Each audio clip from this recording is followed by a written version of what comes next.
What would it take to build a more inclusive and diverse working environment within South Africa?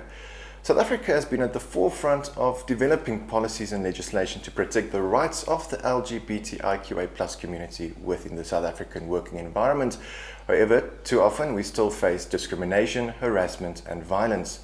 Stereotyping and safety are one of the major concerns within the LGBTIQA+ community.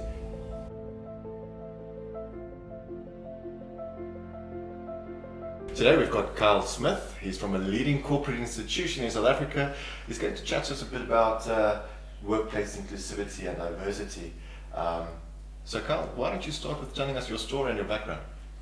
Well, as you mentioned, my name is Kyle. I grew up in Johannesburg, in the southern part of Johannesburg. And yeah, I went to normal schools, government schools. Grew up obviously knowing that I was LGBT. But you only kind of really figure yourself out when you get to your later teens. I joined a large corporate, as you mentioned, from right out of high school. It was a company that I always wanted to work for, and it was like a dream job that I landed. At the time, I think I knew myself, as I said, as an LGBT person, but joining the company, of course, was quite daunting, and I didn't really want people to know about me in the workplace because I didn't know how to be perceived. I just kind of continued working there and working my best towards building my corporate career without really focusing on that too much. And later on, I was lucky enough to then be nominated the chairperson of the LGBT Network that then subsequently formed in that company, and we've grown from strength to strength since then, which I think is quite amazing. So from very humble beginnings to quite prolific stuff happening in the corporate environment these days. So did you, while you were working, while you were working there, did you have to lie about your orientation? If someone asks you, are you bringing a partner to a work function, what did you tend to do? I wouldn't say I used to lie about it. I think people that I really was quite close with at work used to kind of know. I just didn't talk about it. I tried to avoid the topic. If the topic did come up, I suppose I would maybe avoid. I would just say, I'm not really, dating anyone at the moment. But I wouldn't necessarily give any major details around it. Okay. When it came to functions, I used to take girls with me to functions, like ex-school friends and that kind of thing, because I just kind of thought, I'm not sure if I'm ready to bring a male partner to a function. So maybe there was a bit of denial, but it was pretty much, I suppose, because I wasn't really ready in that particular time to come out in the corporate environment, and I didn't know how people would perceive it. Well, 71 countries still consider LGBT illegal, and South Africa is the only country within the African continent that physically enshrines the rights of LGBT people within its constitution. Correct. With this corporate company that you're with, do they provide assistance and help and care for LGBT people working at your company? Definitely. I think we've embraced it, and this is kind of what I say to people a lot of the time is you can't embrace LGBT as a brand. It's not a brand exercise. It needs to be something that needs to be wholly lived within the company. It needs to be seen in your policies. It needs to be seen in the way you treat people, when it comes to disciplinary hearings and that kind of thing. And also, it goes further than just policies. You've mentioned now the whole thing about LGBT being a criminal act in some countries. Unfortunately, our company does operate in some of these countries where it is a criminal offence, and it becomes quite difficult there. But one of the things that we do to provide support, specifically for people within South Africa that travel to these countries, is we have guidelines and training that basically sensitizes them to what they should or shouldn't do. And it's not about saying don't be authentically yourself. This is about your safety, and the company worries about your safety at the end of the day. If you're on a business trip, we don't want you to be imprisoned or have any major problems. So things like trans training, if you go to a country that doesn't have rights for LGBT people, never mind trans people, sensitizing them to don't hold hands with the same-sex person in that country. Try not to say things like this. And I think that goes a long way to providing support to people that are just doing their job at the end of the day. I wanted to ask as well, for instance, you don't have to come out when you're at work. It's not a prerequisite. You don't need to involve your personal life, for the people there.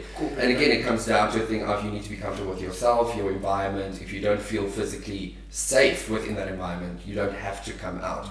But how does one deal with derogatory comments, people, hassling LGBT people who are out in corporate? So, going back to what you said about not everyone being out, and I mean, I know for a fact that there are people that I know are LGBT, but they're not out at work, and I have to respect that because they're obviously just not comfortable. We try and create as comfortable an environment. We say we're not going to tolerate any discrimination, whether it's from your manager or from a peer. When it comes to those kinds of things, I suppose it becomes quite difficult in a corporate because we always mention this. So in induction, as an example, all our new employees go through an induction process, and I actually present to them to say, this is not something that we will tolerate. So if you're going to join this company, you must understand that you can't come to the office and tell a really derogatory gay joke and think that it's going to be funny, because not everyone's going to laugh at that joke. And we take to them, this could be quite a serious thing. If somebody decides to take you to HR and lodge a grievance, we are going to take it seriously. So you need to be very cognizant of that. So we don't try and scare people, but we just try and make them cognizant of the fact that this is not something we would tolerate, and we want to create an inclusive workplace where people can feel like they belong, and they can feel like they don't need to be worried about who they are. They can bring their best self to the workplace. Dealing with it, like I said, you obviously have the HR route, which is the more sort of hectic route, but we try and just say, look, be open with your peers, be open with your manager if you can, and just say, look, I'm actually LGBT, I don't think that's the right word to use, but can I please, just maybe explain to you what would be the correct way? Because I think at the end of the day, sometimes it's also about learning. Yes. And it's always about heterosexual people don't know a lot about the LGBT world, and vice versa, I would say. So you've got to be conscious of that as well, and maybe just pull them aside and just say, listen, you said this other day, it might have been a bit funny for you, but actually this is the incorrect thing to say. You should rather say this, and but funny joke, whatever, just be a little bit more mindful of that in the future. I want to ask you, so for us, for example, but we're not in the corporate industry, so our paths are very different. We have a platform where we get to express ourselves. I'm an entrepreneur. I walk into a corporate environment with saying, I am the brand. So whether you accept it or not, this is who I am. Right. So I come with such conviction and confidence, and obviously I don't have to almost adhere to anything in terms of the corporate environment and who I get to deal with. What is that scenario like and that environment like for a corporate when you are actually a part of the community and you're walking into the building? What is that experience like? You mean for a company that doesn't embrace LGBT or that does? Yes, but in general now, so you're heading into the corporate building, for example, so there you are, you start in the corporate industry right now, your sexuality. What is it? What is the big fear? Is it the fact that I'm not going to be promoted? Is it the fact that I'm going to be looked away? Where are we at? Pretty much, yeah. I think a lot of we did a survey in some of our markets, and basically the majority of people said that. They said, we coming as a professional, we have been trained in XYZ, we can bring this skill to this particular company.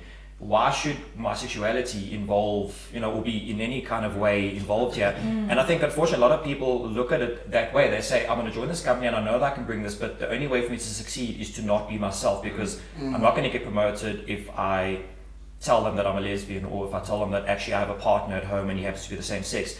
That is a huge fear, unfortunately. And people from university will say that they often look for companies that do support LGBT rights, because they feel like, I don't want to go and work for a company that I have to feel like I can't be myself and still bring my professionalism and that kind of thing. So that's a huge fear, and I think that is what motivates a lot of younger people to try and work for those particular companies that are seen to be focused on LGBT. If they are not, like you said, they walk in and they think, okay, I've got to be this person at work and I've got to be that person at home, and you've got to be, they always say, if you are going to be somebody who tells lies, maybe not necessarily lies in this case, but you are putting on a face, you have to have a very good memory.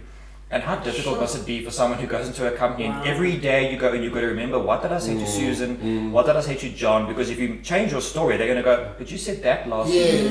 That is extremely difficult. And I think that's the fear that people have. They go and they go, how am I going to tell the story this week about what I did on the weekend without telling them that actually I have a same-sex partner? How do I tell them about the holiday that I went on without revealing potentially my personal life? And I think that's a huge barrier for people when they do walk. I can only imagine it being a challenge, because obviously as colleagues you want to communicate, you want to chat. How was your weekend? What happened? Exactly. Oh, I went hiking, But one thing that people must also remember, and I think not a lot of people, we know about our rights in the Constitution, but there is a specific bill, the Promotion of Equality and Prevention of Discrimination Act 4 of 2000, that prevent any discrimination based on sex, gender, orientation, even disabilities and race, just to name a few. And that act was amended in 2005, where they provided training for court personnel, to deal specifically with LGBT cases. So we need to know our rights as well as employees, to know when we go into a company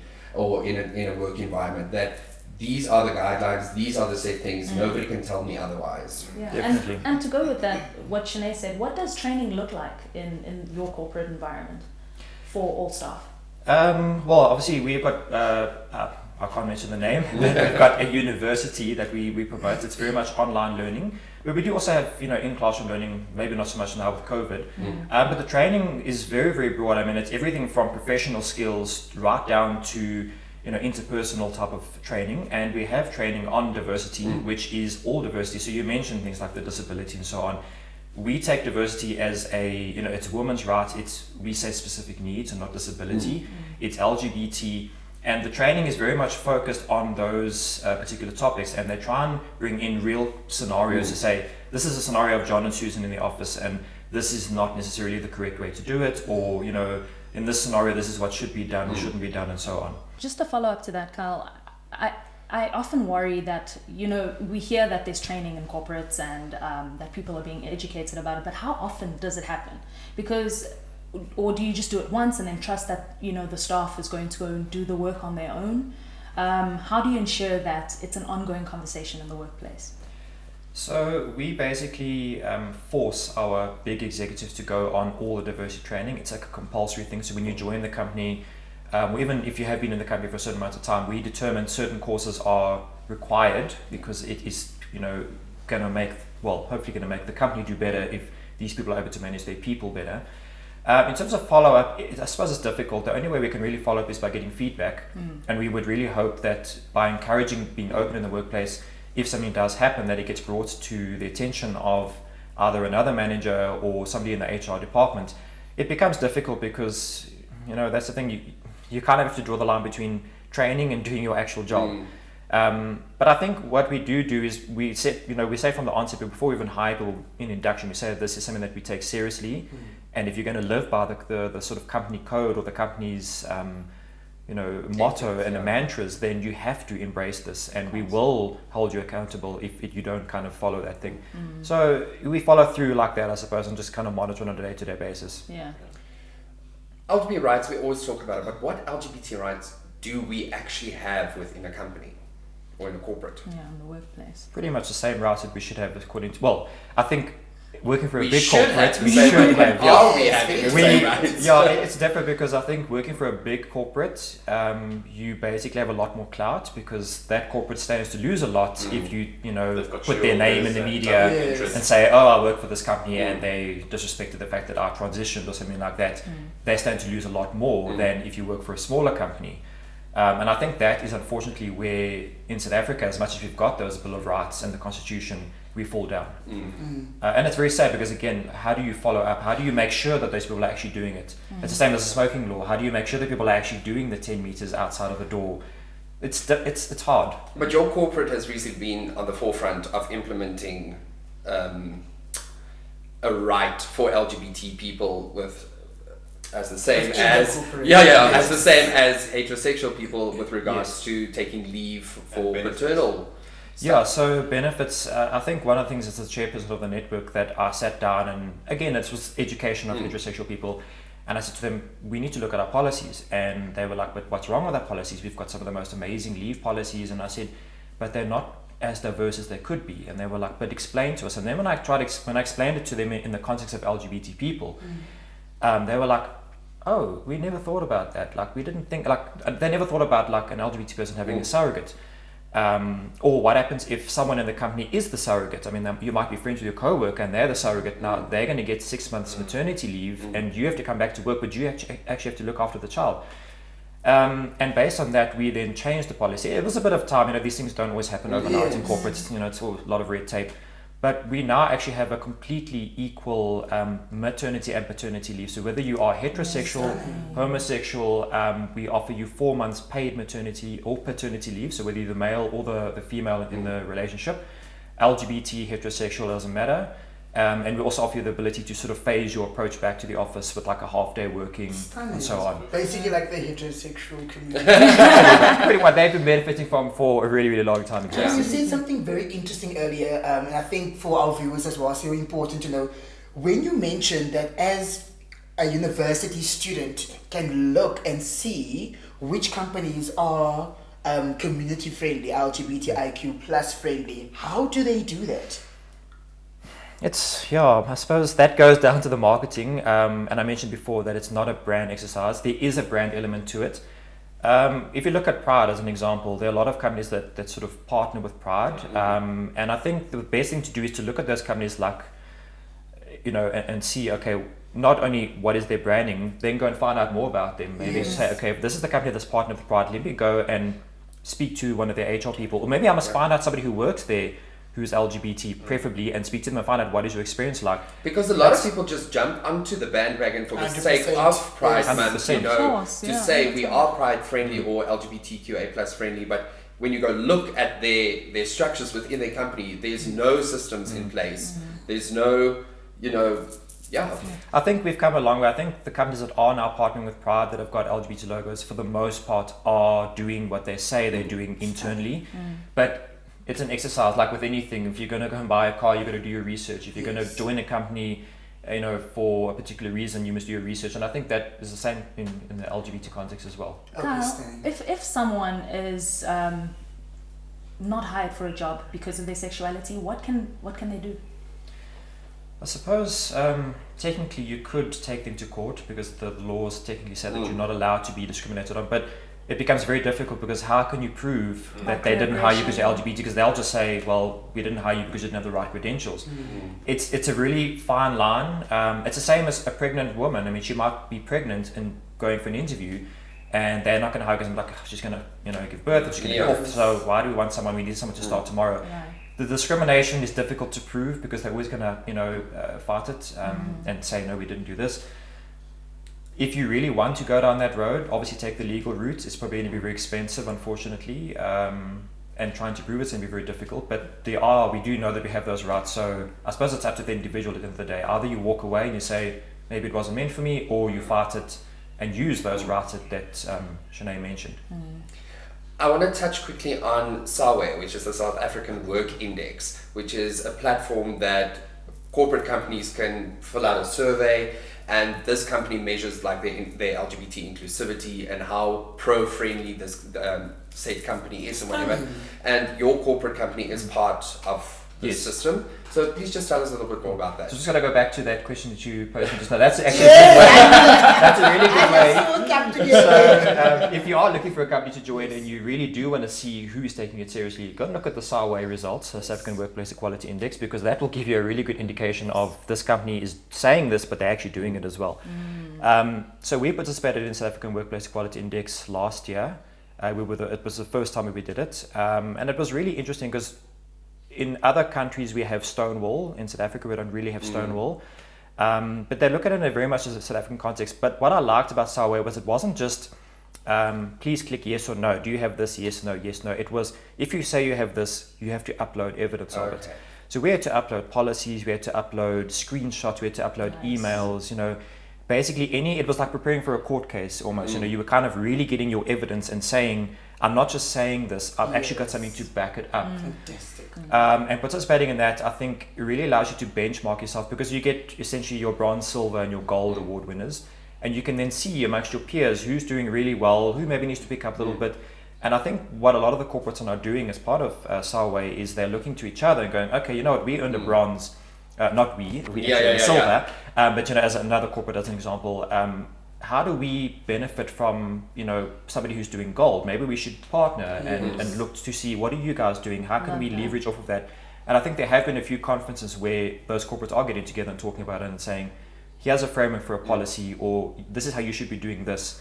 And it's a really good way for those companies to exchange information. But would you encourage other companies to get on board with this? Definitely, because it allows you to kind of benchmark yourself amongst those other companies to say, where are we? What do we maybe not? It's not about who's doing what's right and what's wrong. It's about how can we improve and make it better. Yes. But we obviously need more cows in various organizations, you see, in order for us to push through here, because what I'm getting from it all as well is the fact that you could go and sit there. So it's about taking the initiative. So now we're speaking to the guys who are actually in the corporate industry already, to stop sitting there being like, oh, why is the policy not being conducive towards my lifestyle? But to actually become a cow and activate greatness and be like, in fact, if we look at the policy, the heterosexual side is actually benefiting slightly more. Let's balance things out a little bit. But you need to be proactive, is the sense I'm getting as well. So yes, there's an entry in terms of, there's a fear element in terms of your sexuality and not having to expose yourself. But when you are comfortable enough to become the front runner, to look at the policies, to implement the change within the corporate environment, and then just to backtrack there as well, to enter something like this, we're saying, if you are in varsity, we can go onto this website, look at what they are doing, and see the policies and the inputs being implemented in the corporate industry, so that you can know, okay, this is a safe environment for me as an LGBTQI plus person. Well, I wanted to close off, but Jody stole my I just wanted to tell you, because it makes so much sense, because I'm also answering these questions in my head for myself, you know, and obviously in terms of what it's like when you are in the corporate environment, because again, we don't have that, you know, we get to express ourselves all the time, so it's very different. For someone so this idea is to give them the tools in order for them to know, when I'm here, this is what I can do. Well, on that note, I want to say thank you so much for coming onto the couch for WQMD, and I think it's fair to say that people are working proactively in creating more safer and inclusive spaces for LGBTIQA plus individuals, but we still have quite a long way there's not to enough. go. Yeah. There's not enough. We definitely do. And thank you very much for letting me talk a little bit about it. I hope that some other corporates, as you mentioned, maybe there's somebody that's sitting in a corporate going, actually, I could be that person, being at the forefront and going and taking this to my HR department and saying, let's do it this way, or let's relook at these things. So if anything, people should maybe take a little bit of inspiration from it and go and fight that fight. Absolutely. Thank you so much. No problem. Thanks so much. So, although many companies are pioneering the way forward in terms of strategy and infrastructure to protect the rights of the LGBTIQA plus community, it is still our responsibility as individuals to know our rights. You need to stand up and talk out against assumptions, bad language, or actions or harassment that happens within your workplace. We are still a long way from being treated equally. However, by one person at a time, we will reach that goal slowly.